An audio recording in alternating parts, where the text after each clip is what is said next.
Christian Omar Mangos Idevlich was born in 2018, an innocent child brought into a world that never truly wanted him. His father, Marco Antonio, a Mexican lawyer, slowly faded into silence after promising to help, and his mother, Olga Idevlich, a Russian woman who left her homeland to work as a high end escort, was already living a life filled with secrets, danger, and shadows. Christian grew up caught in between, a father who barely acknowledged his existence, and a mother whose world revolved around nightlife, chaos, and survival. From the very beginning, Christian was alone, even while surrounded by the two people who should have loved him the most. Olga lived in Benito Juarez, a bustling Mexican city, but inside her apartment, time stood still. While the world outside drowned in music, lights, and nightlife, 6-year-old Christian spent night after night alone, trapped in a silent room. As Olga worked at a bar packed with theaters and clubs, the boy waited in the dark, sometimes without food, sometimes without water, always without love.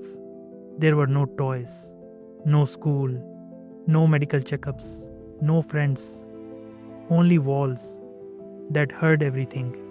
Neighbors often heard Christian's desperate screams, tiny echoes begging for help, but each time they tried to intervene, Olga shut them out, locking Christian away like an inconvenience rather than a child.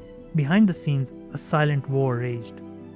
Olga posted online crying out that Marco Antonio had abandoned her and left their son to starve. Court documents revealed years of legal battles, child support disputes, hearings Marco never attended, and pleas for help that went unanswered. But while Olga claimed she had no money, investigators would later discover she earned up to $500 a day. The truth was darker.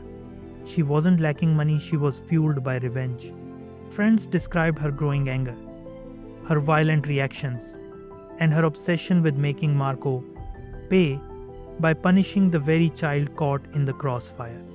As Olga spiraled deeper into rage and denial, Christian's world grew narrower and more dangerous. By late 2024, Christian's condition had deteriorated so severely that even the neighbors who sometimes slid food under the door feared the worst.